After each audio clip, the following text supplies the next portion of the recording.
Welcome back. इस particular video में मैं आपके साथ डिस्कस करूंगा आईपी का जो प्रोजेक्ट और प्रैक्टिकल एग्जाम होता है उसमें जो most important and most commonly viva questions होते हैं या पूछे जाते हैं उसके बारे में। टोटल 100 से भी ज्यादा क्वेश्चंस हम देखेंगे और ये पहला पार्ट है जिसमें हम पाइथन एंड पाइथन पैंडा से रिलेटेड वाइवा क्वेश्चंस के बारे में डिस्कस करेंगे। इसके नेक्स्ट पार्ट में my SQL and SQL function से रिलेटेड वाइवा क्वेश्चंस को हम देखेंगे और हो सकता है जब आप इस वीडियो को देख रहे हो तो ऊपर my SQL based viva question से रिलेटेड वीडियो का लिंक भी आपको डिस्प्ले हो रहा हो।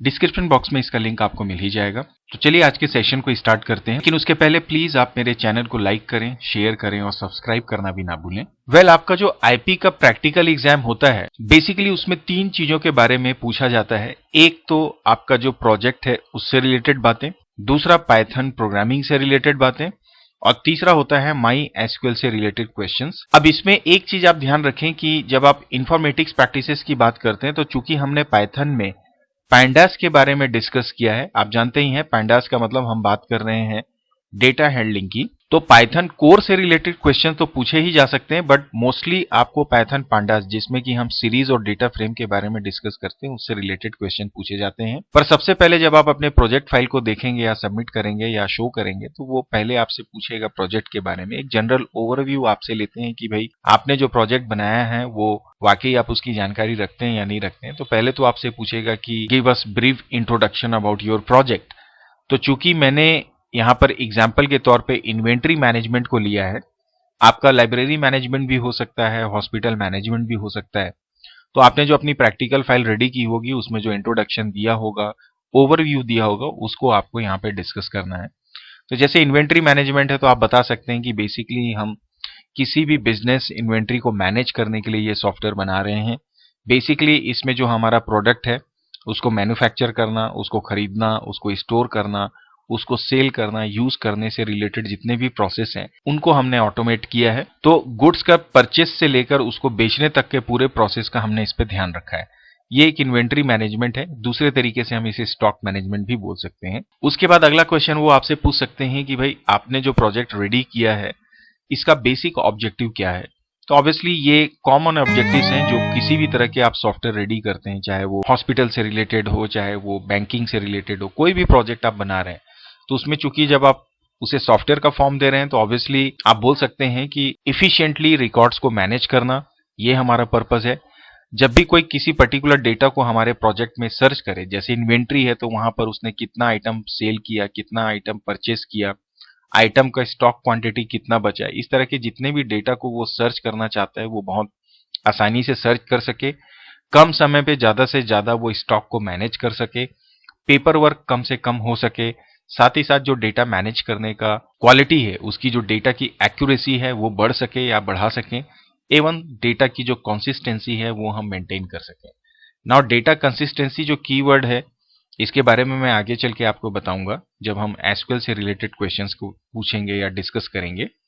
तो ये कुछ बेसिक कॉमन ऑब्जेक्टिव्स हैं जो आप बता सकते हैं अपने एक्सटर्नल को या एग्जामिनर को। इसके बाद में वो आपसे अगला क्वेश्चन पूछेगा कि भाई आपने जो प्रोजेक्ट रेडी किया है वो आपने किसकी हेल्प से रेडी किया है। तो ऑब्वियसली चूंकि मैंने जो बनाया है मोस्टली हम आईपी में पाइथन और माई एसक्यूएल का इस्तेमाल करते हैं, तो इसलिए हमने कहा कि हमने पाइथन और माई एसक्यूएल का प्रयोग किया है, जहां पर कि पाइथन हमारा फ्रंट एंड के लिए इस्तेमाल कर रहे हैं और माई एसक्यूएल का प्रयोग हम एज एन बैकएंड या डेटा स्टोर के लिए इस्तेमाल कर रहे हैं। अब जब आप पाइथन और माई एसक्यूएल के बारे में यहाँ पे बताएंगे तब वो सीधे घूम जाएंगे आपके पाइथन और माई एसक्यूएल से रिलेटेड क्वेश्चंस पे। तो सबसे पहले चूंकि आपने फ्रंट एंड की बात की या बैक एंड की बात की तो हो सकता है वो आपसे पूछें कि पहले तो आप हमें ये बताइए कि आप ये जो बात कर रहे हैं फ्रंट एंड और बैक एंड की, इससे आप क्या समझते हैं। तो देखिए कोई भी सॉफ्टवेयर है उसमें 2 चीजें हैं, एक तो वो सॉफ्टवेयर का इंटरफेस जहां से आप मॉनिटर पे देख के उस एप्लीकेशन के साथ इंटरैक्ट करते हैं, और इसमें जो भी डेटा आता है वो बैक साइड पे कहीं पर डेटा स्टोर होता है वहां से आता है।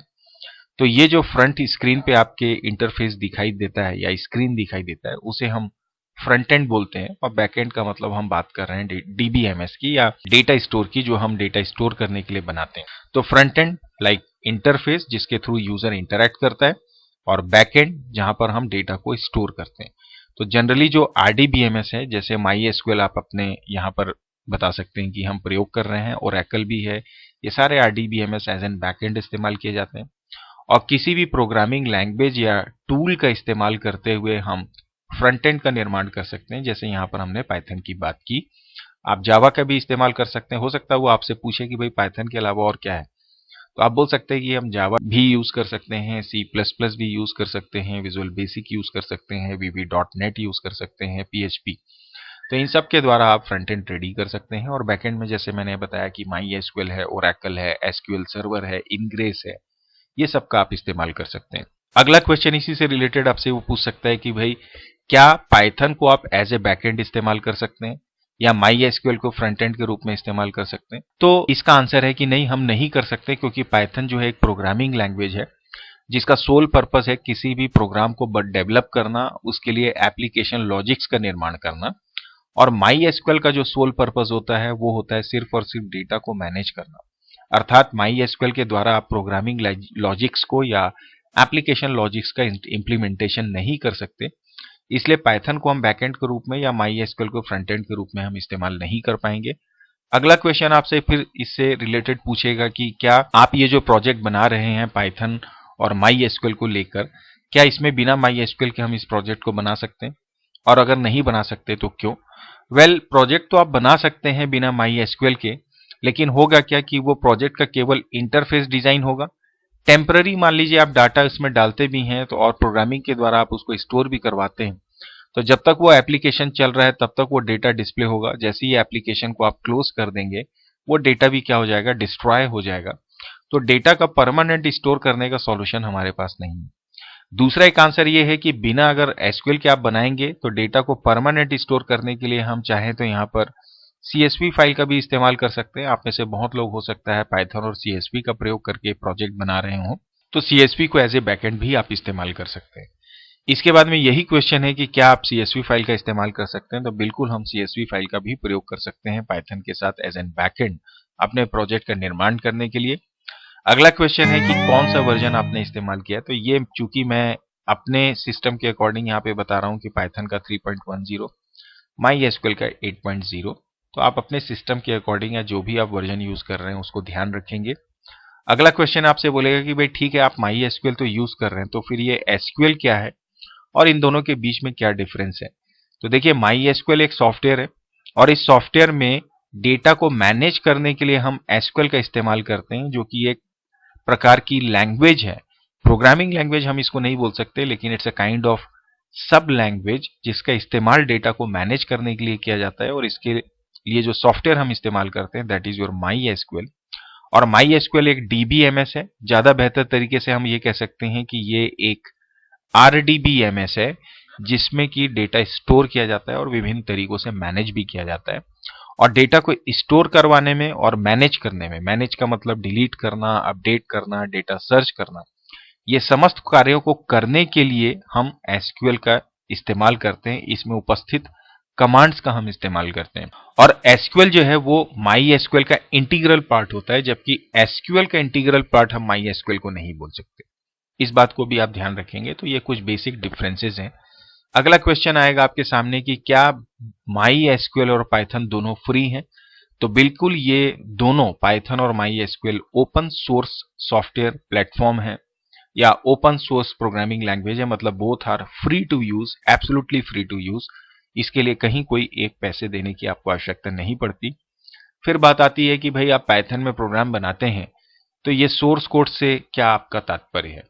तो देखिए, जो पाइथन में आप कोड लिखते हैं अपना, जब भी आप कोई कोड लिखते हैं, जब आप वेरिएबल x इक्वल टू 10 लिखते हैं, फिर आप प्रिंट कमांड का इस्तेमाल करते हैं, तो ये जितने भी कमांड इस्तेमाल करके आप प्रोग्राम रेडी करते हैं उसे हम सोर्स कोड के नाम से जानते हैं, जहां पर आप सारे लॉजिक्स को डेवलप करते हैं। जब इस सोर्स कोड को आप कंपाइल करते हैं with the help of compiler और इंटरप्रेटर, तब ये जाकर बाइट कोड में या ऑब्जेक्ट कोड में कन्वर्ट होता है, जिसको आपका सिस्टम समझ पाता है। अब पूछेगा कि भाई ये पाइथन क्या है, इंटरप्रेटेड है, इंटरप्रेटर बेस्ड है या कंपाइलर बेस्ड है? तो पाइथन हम बोल सकते हैं कि एक इंटरप्रेटेड लैंग्वेज है, मतलब इंटरप्रेटर बेस्ड है, जहां पर कि लाइन बाय लाइन आपके कोड की चेकिंग की जाती है पहले। इसके बाद में आपसे बात करेगा या पूछा जा सकता है कि भाई आप जो पाइथन यूज कर रहे हैं इसके कुछ एप्लीकेशंस या उपयोग आप हमें बताइए। तो कॉमन तरीके से आप बोल सकते हैं वेब डेवलपमेंट में, गेम डेवलपमेंट में, artificial intelligence and machine language में इसका इस्तेमाल किया जाता है। डेटा विजुअलाइजेशन तो आप जानते ही हैं। डेस्कटॉप बेस्ड सॉफ्टवेयर भी आप बना सकते हैं। मैंने यहाँ पर इनकी कुछ लाइब्रेरीज का नाम भी लिख दिया है जो आप चाहें तो याद कर सकते हैं। जैसे मैटप्लॉटलिब तो आप जानते हैं डेटा विजुअलाइजेशन में इस्तेमाल करते हैं, पैंडास का भी इस्तेमाल करते हैं। उसी तरह से आर्टिफिशियल इंटेलिजेंस और मशीन लैंग्वेज में भी पाइथन पांडा का इस्तेमाल होता है, एक नमपाई का इस्तेमाल होता है, साईपाई का भी इस्तेमाल होता है। इसी तरह से जीयूआई बेस्ड सॉफ्टवेयर बनाने के लिए पाई क्यूटी है, टिकिंटर है, पाई जीयूआई है, इन सब का इस्तेमाल हम करते हैं। तो इन लाइब्रेरीज का नाम आप एक बार ध्यान में रखेंगे। अगला जो क्वेश्चन है वो ये है कि क्या पाइथन जो आप इस्तेमाल कर रहे हैं वो इतनी पॉपुलर क्या है, मतलब इसके फीचर्स की ये बात कर रहा है। तो पहला तो आप जानते हैं कि ये डायनेमिकली टाइप्ड है, मतलब आप वेरिएबल लेते हैं तो उसका डेटा टाइप आपको डिफाइन करने का जरूरत नहीं। It is very easy to learn and use. आपको पता है कि यहाँ पे सेमी कोलन का आपको ध्यान नहीं देना है। हर एक स्टेटमेंट जब आप लिखें तो it should be ended with semi colon. इस तरह के ये बहुत ज्यादा ग्रामेटिकली चीजों को ध्यान इसमें नहीं रखना पड़ता है। So it's very easy to learn also and use also. उसी तरह से जो बहुत बड़ी बात है कि इसमें इतनी सारी लाइब्रेरीज हैं, जैसे मैंने आपको बताया कि यहाँ पर जो इसके एप्लीकेशंस हैं वहां पर ही आप देख सकते हैं कि कितनी बड़ी बड़ी डिफरेंट एप्लीकेशंस के लिए लाइब्रेरीज में अवेलेबल है, जिनको आसानी से प्रयोग करके आप अच्छे से अच्छा प्रोग्राम बना सकते हैं।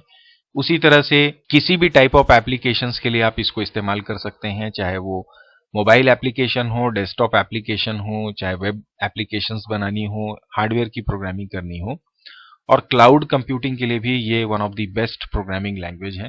नाउअडेज चूंकि एआई का जमाना है, मशीन लर्निंग का जमाना है, तो ये कुछ रीजन है जिसकी वजह से पाइथन फेमस है या उपयोग में आ रहा है।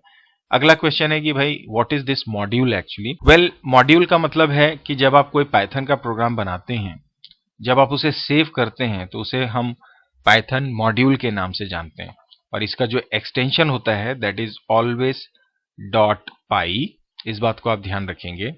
नेक्स्ट है 5 आप लाइब्रेरीज का नाम बताइए जो आप पाइथन में इस्तेमाल करते हैं। तो पैंडाज एक है, मैटप्लॉटलिब है, नमपाई भी आप जानते हैं, साईपाई आपने हो सकता है इस्तेमाल ना किया हो, आप इसे भी ध्यान में रखेंगे। और एक टैबलेट होता है जो यदि आपने मेरी वेबसाइट पे जाके प्रोजेक्ट फाइल डाउनलोड किया होगा या प्रैक्टिकल फाइल आपने डाउनलोड किया होगा तो आपने देखा होगा कि मैंने अपने प्रोजेक्ट्स में टैबलेट लाइब्रेरी का इस्तेमाल किया है डेटा को टेबल के फॉर्म में शो करने के लिए। आपकी जानकारी के लिए मैं बता दूं कि आप मेरी वेबसाइट जाइए www.techtipnow.in पे। वहां पर आपको पूरे प्रोजेक्ट्स मिल जाएंगे, आईपी और कंप्यूटर साइंस के प्रैक्टिकल्स मिल जाएंगे, सैंपल पेपर मिल जाएंगे, टेक्स्ट बुक सॉल्यूशंस भी मिलेंगे, चाहे वो सुमिता अरोरा का हो या एनसीईआरटी का हो। नोट्स भी सारे आपको पॉइंट बाय पॉइंट अवेलेबल हो जाएंगे। और एमसीक्यू की तो बहुत बड़ी लाइब्रेरी है मेरे इस वेबसाइट पे। और साथ ही साथ ये जितना भी इसका वीडियो ट्यूटोरियल है वो भी आपको मेरे इस चैनल टेक टिप नाउ में मिल जाएगा। तो आप प्लीज मेरी वेबसाइट जरूर विजिट करें और मेरे चैनल पे भी विजिट करें। आपको किसी भी प्रकार की आईपी से रिलेटेड या कंप्यूटर साइंस से रिलेटेड हेल्प की जरूरत हो। आगे बढ़ते हैं और अब हम बात करते हैं। और हाँ, एक बात और कि ये जितने भी ट्यूटोरियल्स हैं, चाहे वो मेरी वीडियो ट्यूटोरियल्स हों या जो इंपॉर्टेंट लिंक्स हैं प्रैक्टिकल के, प्रोजेक्ट्स के, सैंपल पेपर्स के, वो सारे लिंक आपको मेरे डिस्क्रिप्शन बॉक्स में, इस वीडियो के डिस्क्रिप्शन बॉक्स में आप चेक करेंगे तो जरूर मिल जाएंगे। तो आप वहां से भी जाके इन सारे लिंक पर या जहां पर भी आप जाना चाहते हैं या जिस भी पर्टिकुलर वीडियो या कोर्स मटेरियल की आपको आवश्यकता है उसका लिंक मिल जाएगा। अब हम बात कर रहे हैं क्वेश्चन नंबर 18 की, जिसमें हम बात कर रहे हैं हाउ टू इंपोर्ट मॉड्यूल्स। तो देखिए, जब भी कोई मॉड्यूल इंपोर्ट करना रहता है तो सबसे पहले आप लिखते हैं इंपोर्ट, लाइब्रेरी का नाम, एज लगा के उस लाइब्रेरी का एक ऑब्जेक्ट नेम देते हैं। जैसे ये पीडी हमने दिया, आप इस पीडी को कुछ और भी लिख सकते हैं, अपना नाम भी दे सकते हैं। So this is how we can import. Now the next question is differentiate between compiler and interpreter. Well देखिए, दोनों ही कंपाइलर और इंटरप्रेटर का प्रयोग होता है जो भी सोर्स कोड है उसको मशीन कोड में कन्वर्ट करना। लेकिन कंपाइलर क्या करता है, सारे कोड को एक ही बार में स्कैन करता है, जबकि interpreter line by line scanning करता है। तो कंपाइलर जो होता है वो इंटरप्रिटेशन के लिए कम टाइम लेता है, जबकि इंटरप्रिटेशन के लिए इंटरप्रेटर जो होता है वो ज्यादा समय लेता है। कंपाइलर का जो ओरिजिनल साइज होता है, मतलब इसका जो इंस्टॉलेशन साइज है वो बड़ा होता है, जबकि इंटरप्रेटर के साइज जो है वो छोटे होते हैं। कंपाइलर की एक बात यह है कि ये मेनली सिंटैक्स और सिमेंटिक दोनों टाइप के एरर को चेक करने के लिए हम इस्तेमाल करते हैं, जबकि जो इंटरप्रेटर है ये केवल हम सिंटैक्स एरर चेक करने के लिए इस्तेमाल करते हैं। इसी तरह से अगला क्वेश्चन, ये जनरल क्वेश्चन भी आपसे पूछ सकता है कि भाई आप जो पाइथन कोडिंग करते हैं, प्रोग्रामिंग करते हैं, उसका स्टेप क्या है। तो आप जानते हैं सबसे पहले आप पाइथन आइडियली इस पे जाएंगे, स्टार्ट करेंगे, फाइल पे जाते हैं, न्यू में जाते हैं और वहां से स्क्रिप्ट मोड पे जाकर आप नया मतलब जो कोड एडिटर ओपन होता है वहां पर अपना कोड टाइप करते हैं, फिर सेव कर देते हैं उस कोड को जो डॉट पाई के साथ सेव हो जाता है। उसके बाद में आप उसे रन करते हैं तो आपका रिजल्ट आपके स्क्रीन पे आ जाता है। अगला क्वेश्चन है कि क्या पाइथन में कोई डिफॉल्ट डेटा टाइप होता है। तो इसका आंसर है जी नहीं, कोई भी डिफॉल्ट डेटा टाइप पाइथन पे नहीं होता है। हालांकि एक बात जरूर आप मेंशन कर दें कि लेकिन जब आप अपने प्रोग्राम को रन करते हैं तो जो भी वैल्यू आप डालेंगे बाय डिफॉल्ट उसका जो नेचर होता है वो हमेशा क्या होता है, आपका एक स्ट्रिंग वैल्यू होता है। तो इस बात को जरूर ध्यान रखें। अब आपसे बोल रहे हैं कि इफ प्रोग्रामिंग का या इफ स्टेटमेंट जो हम पाइथन में इस्तेमाल करते हैं उसको एग्जांपल से आप समझाइए। तो देखिए, इफ का प्रयोग हम करते हैं कंडीशंस को इंप्लीमेंट करने के लिए। मैं डिटेल पे इसके नहीं जा रहा हूं क्योंकि ऑलरेडी इसके जो कोर्सेज हैं जो ऑलरेडी हमने पहले देखे हुए हैं उसमें ये हमने डिस्कस किया हुआ है। सीधे एग्जांपल देखिए जहां पे हमने दो नंबर्स में लार्जेस्ट को डिस्प्ले करना है। तो हमने दो वेरिएबल्स लिए एक्स और वाई, इसमें इनपुट मेथड लगा के हमने डेटा इनपुट किया। चूंकि हमने अभी बताया कि बाय डिफॉल्ट जो वैल्यूज आप इनपुट करते हैं वो स्ट्रिंग नेचर की होती हैं, तो हमें पहले उसे इंटीजर में कन्वर्ट करना होगा। तो हमने इंट में कन्वर्ट किया। हमने इफ लगा के x is greater than y का कंपैरिजन किया। अब इसमें जो भी आंसर ट्रू होगा, अगर x बड़ा है तो प्रिंट हम x कर देंगे और एल्स लगा के प्रिंट y कर देंगे। So this how we can give the example. इसी तरह से लूप का एग्जाम्पल है। हम जानते हैं लूप का इस्तेमाल होता है रिपीटेशन ऑफ स्टेटमेंट्स के लिए। हमने दो एग्जाम्पल लिए हैं, एक फॉर का और एक हमने यहाँ पे वाइल लूप का एग्जाम्पल लिया है। फॉर के द्वारा हम 0 से 100 के बीच का इवन नंबर का एग्जाम्पल ले रहे हैं। हमने यहाँ पर रेंज मेथड लिया है। रेंज मेथड आप जानते हैं कि एक इनिशियल वैल्यू से लेकर एक एंड वैल्यू तक के बीच की वैल्यूज को क्या करता है, रिपीट करता है। अब यहाँ पे रिपीट का मतलब ये कि इटरेट करता है। अब उन वैल्यूज को आप चाहे तो डिस्प्ले कर सकते हैं या किसी भी टाइप ऑफ ऑपरेशन में इन्वॉल्व कर सकते हैं। तो हमने 0 से स्टार्ट किया, 100 तक लिया और 2 के जंप पे उन वैल्यूज को यहाँ पे डिस्प्ले कर दिया। सो ये 0 दिखाएगा, फिर ये 1 दिखाएगा, फिर ये 2 दिखाएगा, देन 4 एंड सो ऑन। इसी तरह से हमने यहाँ पे फैक्टोरियल का नंबर का एग्जाम्पल दिया है। इसको मैं डिटेल पे एक्सप्लेन नहीं कर रहा हूँ, बट आप चाहें तो इसे फॉलो कर सकते हैं। इसके बाद में हमारा अगला क्वेश्चन है कि कैसे आप पाइथन का जो कोड है उसको एसक्यूएल के साथ कनेक्ट करते हैं। तो देखिए, जब पाइथन के साथ आपको एसक्यूएल को कनेक्ट करना होता है तो दो तीन तरीके हैं। हम यहाँ पे इस्तेमाल कर रहे हैं माई एसक्यूएल डॉट कनेक्टर का। इसके पहले ज्यादातर लोग पहले एसक्यूएल एल्केमी लाइब्रेरी का भी इस्तेमाल करते थे, पर ज्यादा प्रचलन अब इसका नहीं है। अब हम बात कर रहे हैं माई एसक्यूएल डॉट कनेक्टर की। इस लाइब्रेरी को पहले आपको इंस्टॉल करना पड़ेगा। इंस्टॉल करने के बाद इसमें एक कनेक्शन ऑब्जेक्ट हम रेडी करते हैं जिसमें हम एसक्यूएल डॉट कनेक्ट मतलब इस माई एसक्यूएल डॉट कनेक्टर का एक मेथड होता है कनेक्ट, उसका प्रयोग करते हैं। इसमें 4 पैरामीटर आपको देना होता है, पहला होस्ट, दूसरा यूजर, तीसरा पासवर्ड और चौथा डेटाबेस। तो जिस भी डेटाबेस के साथ जो आपने एसक्यूएल में बनाया है उसका नाम आपको देना होगा। आपके माई एसक्यूएल को लॉगिन करते समय जो आप पासवर्ड डालते हैं वो आपको देना पड़ेगा। यूजर हमेशा इसका रूट रखते हैं और होस्ट जो होता है वो हमेशा लोकल होस्ट होता है। इसके बाद में हम एक कर्सर ऑब्जेक्ट रेडी करते हैं। Cursor is kind of record set and इसके बाद में जो भी क्वेरी आप एग्जीक्यूट करना चाहते हैं, जैसे आप चाहते हैं कि ये जो हमने कनेक्शन यहाँ पे स्टैब्लिश किया, हम यहाँ पर आइटम टेबल के डेटा को डिस्प्ले करना चाहते हैं, तो हम यहाँ पे एक क्वेरी बना देंगे। एक स्ट्रिंग है जहां पे हमने select star from item code लिखा है एसक्यूएल का, उसको हमने फिर इस हमारे डेटा फ्रेम के रीड अंडरस्कोर एसक्यूएल मेथड पे पास किया कनेक्शन ऑब्जेक्ट के साथ में। तो ये डेटा फ्रेम रेडी हो जाएगा जो आइटम के पूरे डेटा को फेच करेगा और उसके बाद हमने इसको यहाँ पर डिस्प्ले कर दिया। So this is how we can connect. इसके बाद में यहाँ पर आपसे बोल रहा है कि कौन सी लाइब्रेरी आपने इस्तेमाल की, तो my SQL connector dot Python जो हमने एसक्यूएल के साथ कनेक्शन के लिए किया। अगला क्वेश्चन है कि क्या आपने अपने पाइथन प्रोग्राम में या प्रोजेक्ट में डेटा फ्रेम का इस्तेमाल किया है। तो बिल्कुल हमने किया है। तो ये डेटा फ्रेम्स क्या होते हैं, तो सिंपली ये 2 डायमेंशनल डेटा स्ट्रक्चर है जहां रो और कॉलम के फॉर्मेट में या टैबुलर फॉर्मेट में हम पाइंडा लाइब्रेरीज में डेटा को क्या कर सकते हैं, मैनेज कर सकते हैं। और लार्ज अमाउंट ऑफ डेटा को मैनेज करने के लिए हम डेटा फ्रेम का इस्तेमाल करते हैं। Now the next question is कि what is the difference between data frame and series. देखिए, डेटा फ्रेम और सीरीज दोनों ही पाइंडा लाइब्रेरी में अवेलेबल होते हैं।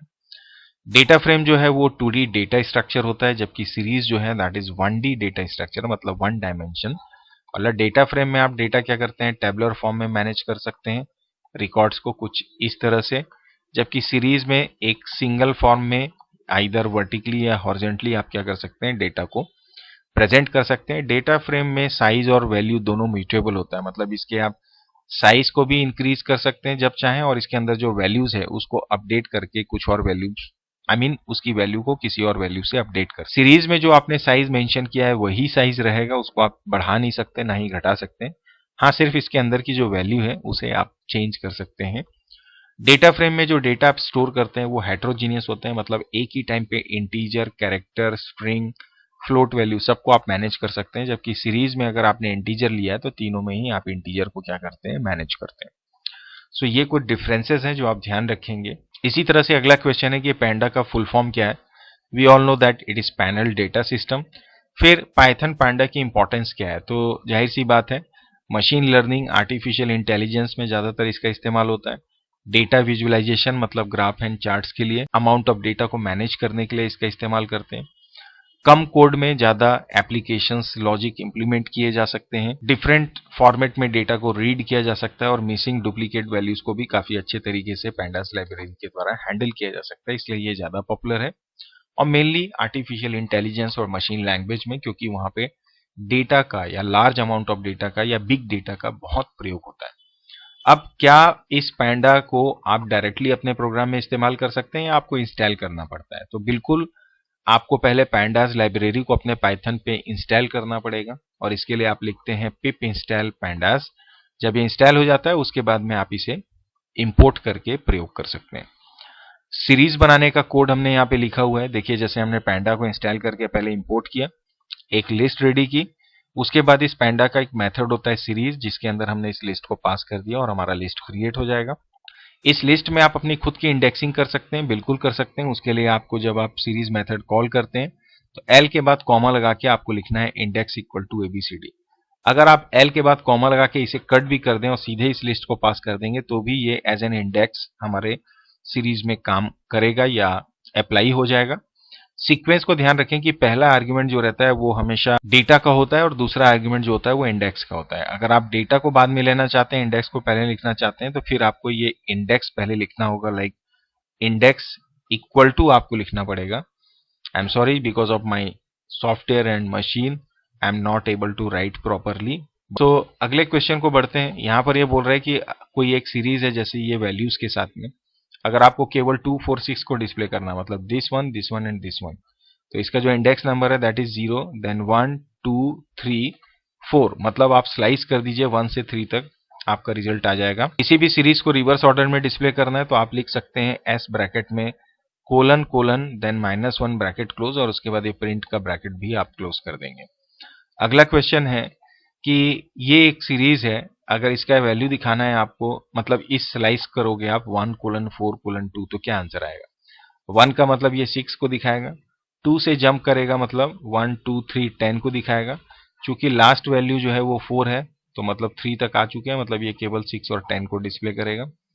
अगर आप कोई सीरीज डिक्शनरी की हेल्प से बनाते हैं तो उसका जो इंडेक्स होता है वो कैसे, किस मतलब डिक्शनरी के की से तैयार होता है कि वैल्यू से, तो इसका आंसर है की से।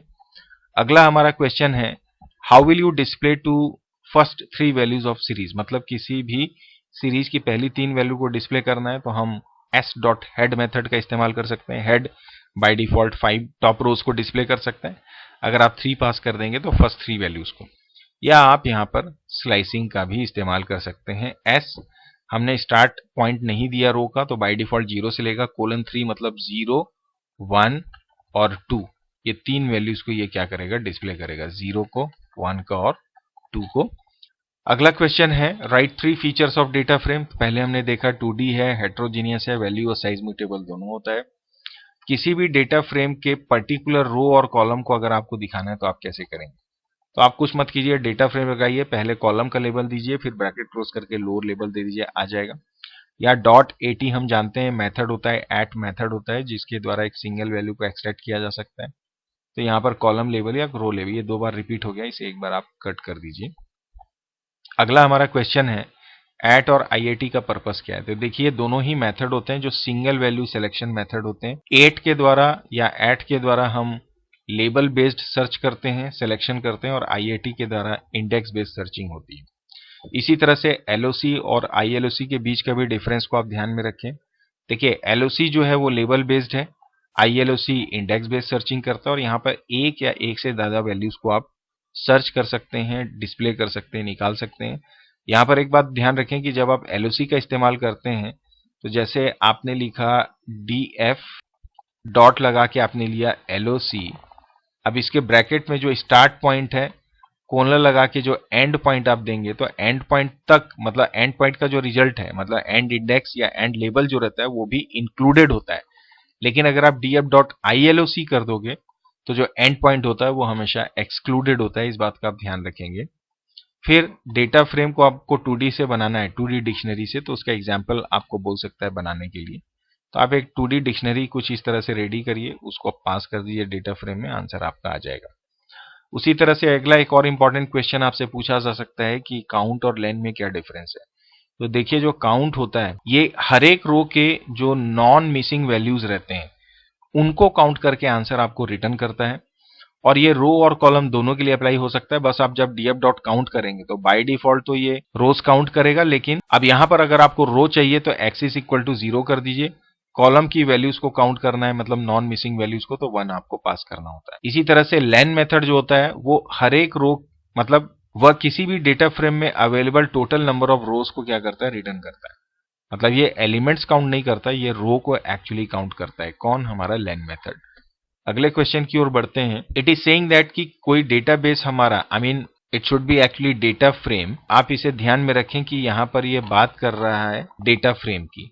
तो how to check a data frame is empty और नॉट, तो इसके लिए आप लिखते हैं df.empty। फिर किसी डेटा फ्रेम के इंडेक्स को चेंज करना है तो ध्यान रखें उसके लिए डिक्शनरी को पास किया जा सकता है, और डिक्शनरी में पुराना लेबल कोलन लगा के नया लेबल, कुछ इस तरह से हमको वैल्यू को पास करना रहता है। इसके लिए रीनेम मेथड इस्तेमाल किया जाता है, और आर्ग्यूमेंट के रूप में हम इंडेक्स का इस्तेमाल करते हैं।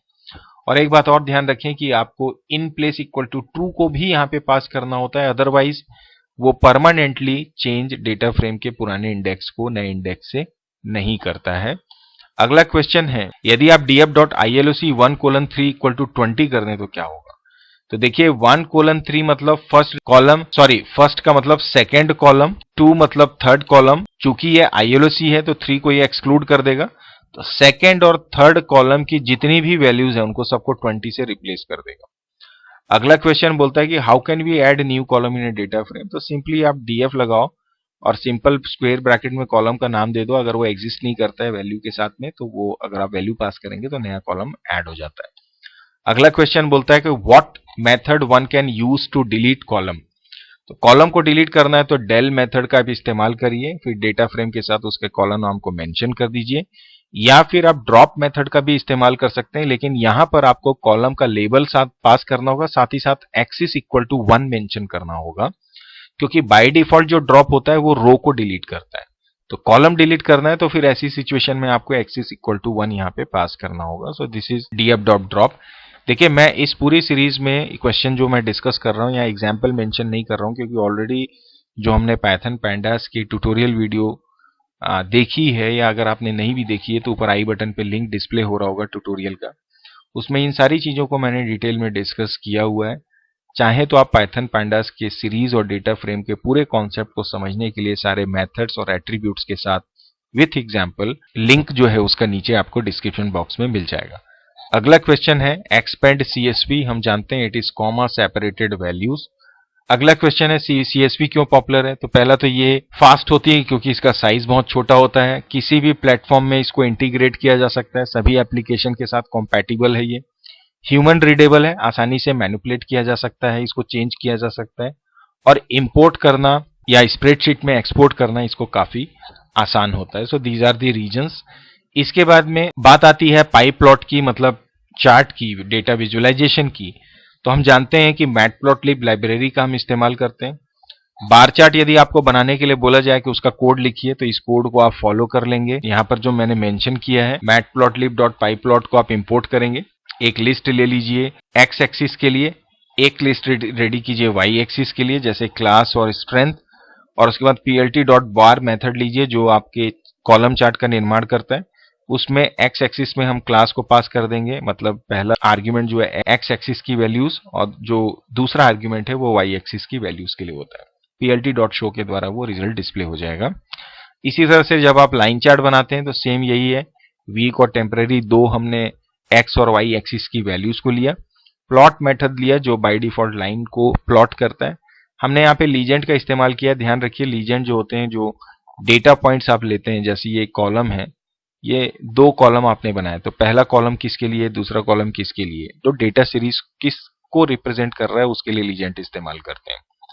अगला क्वेश्चन है कि डेटा विजुअलाइजेशन जो आप करते हैं उसका पर्पस क्या है। तो कोई भी जो बिजनेस ऑर्गेनाइजेशन है वो जो अपने बिजनेस की प्रॉफिट का डिसीजन लेता है उसके लिए जो डेटा एनालिसिस करता है, चाहे वो डेटा को ट्रेंड को समझना हो, डेटा के पैटर्न को समझना हो, डेटा को कंपेयर करना हो, या टाइम टू टाइम डेटा में क्या चेंजेस हो रहे हैं उनको एनालाइज करते हुए अपने बिजनेस की बेहतरी के लिए डिसीजन लेना, सो दैट वो आगे बढ़ सके, इसलिए डेटा विजुअलाइजेशन का प्रयोग किया जाता है। डेटा विजुअलाइजेशन में ज्यादातर हम ग्राफ का निर्माण करते हैं जिससे डेटा को एनालिसिस करना काफी आसान हो जाता है। अगला क्वेश्चन है कि बाय डिफॉल्ट जो टॉप मेथड है वो कितनी रो को डिस्प्ले करता है या कितनी रो को एक्सेस करता है, तो बाय डिफॉल्ट 5, और टॉप के अपोजिट होता है टेल मेथड। टेल मेथड के द्वारा बॉटम की जो रोज हैं उनको हम एक्सेस कर सकते हैं। एक्सिस इक्वल टू 0 जो होता है वो रिप्रेजेंट करता है रो को, एक्सिस इक्वल टू 1 जो होता है वो कॉलम को रिप्रेजेंट करता है। हमने पहले भी क्वेश्चंस देखे थे जब मैं ड्रॉप की बात कर रहा था, यहाँ पे देखिए, तो हमने एक्सिस इक्वल टू 1 यहाँ पे किया था। आगे बढ़ते हैं कि स्लाइसिंग क्या होती है, ये बहुत इंपॉर्टेंट है। पाई प्लॉट क्या एक लाइब्रेरी है, ये क्वेश्चन में मिस कर गया। देखिए पाई प्लॉट जो होता है वो मैटप्लॉटलिब लाइब्रेरी के अंदर एक मॉड्यूल के रूप में उपलब्ध है। कई दफा इसे इंटरफेस के नाम से भी जाना जाता है, ये भी आप ध्यान रखेंगे। तो ये एक लाइब्रेरी नहीं है, ये बेसिकली एक मॉड्यूल होता है। अगला क्वेश्चन है कि स्लाइसिंग क्या होती है। तो स्लाइसिंग का मतलब होता है कि कोई भी एक जो लिस्ट या सीरीज में है या डेटा फ्रेम दिया हुआ है उसके कुछ पर्टिकुलर वैल्यूज का सबसेट जनरेट करना, और ये वैल्यूज जो होती हैं एक सीक्वेंस में होती हैं या एक स्पेसिफिक रेंज ऑफ वैल्यूज होती हैं, उस सबसेट को जनरेट करने के लिए स्लाइसिंग करते हैं। स्लाइसिंग जो होती है वो पोजीशन के अकॉर्डिंग होती है, ना कि इंडेक्स के अकॉर्डिंग। और इसमें जब आप स्लाइस करते हैं तो जो भी सीरीज या डेटा फ्रेम ऑब्जेक्ट है उसमें स्टार्ट और एंड पॉइंट मेंशन करना होता है। अगर आप स्टेप वैल्यू देना चाहें तो वो भी आप दे सकते हैं। अगला है कि पाई प्लॉट को आप कैसे इंपोर्ट करते हैं। तो हमेशा आप जानते हैं, आप लिखते हैं इंपोर्ट matplotlib.pyplot एज plt। इस plt का नाम आप कुछ भी दे सकते हैं, इस बात को आप ध्यान रखेंगे। Now the next question is saying that what do you mean by this bar chart. आप बताइए बार चार्ट क्या है। तो bar chart basically data compare करने के लिए हम इस्तेमाल करते हैं। आप चित्र बना के भी आप बोल सकते हैं कि this is my bar chart. इसके बाद में लाइन चार्ट क्या है। तो टाइम टू टाइम हमारे डेटा में क्या चेंज हो रहे हैं, डेटा के पैटर्न को या ट्रेंड को समझने के लिए हम लाइन चार्ट का इस्तेमाल करते हैं। अगला एक इंपॉर्टेंट क्वेश्चन है कि क्या अपने सीरीज में आप डुप्लीकेट इंडेक्स ले सकते हैं। बिल्कुल ले सकते हैं। जैसे एक सीरीज है, इसमें 3 वैल्यू है 1 2 3, तो उसके दो जो इंडेक्स हैं वो कॉमन हो सकते हैं, डुप्लीकेट हो सकते हैं ए बी, तो इसमें कहीं कोई प्रॉब्लम नहीं है। किसी भी सीरीज के टोटल नंबर ऑफ एलिमेंट्स के लिए कौन सा एट्रीब्यूट इस्तेमाल करते हैं, तो साइज एट्रीब्यूट। किसी सीरीज में कोई मिसिंग वैल्यू है तो उसके लिए हैजनेन एट्रीब्यूट का इस्तेमाल किया जाता है। और इसी तरह से अगर आप हैजनेन इस्तेमाल करते हैं, यदि आपको अपने डेटा फ्रेम में मिसिंग वैल्यू को इनपुट करना है तो हम क्या करते हैं, numpy लाइब्रेरी के नैन को इस्तेमाल करते हुए इसमें इनपुट करते हैं। साथ ही साथ अंत में एक क्वेश्चन है कि पाइथन का जो IDLE है इसका फुल फॉर्म क्या है। So it's all about integrated learning development environment.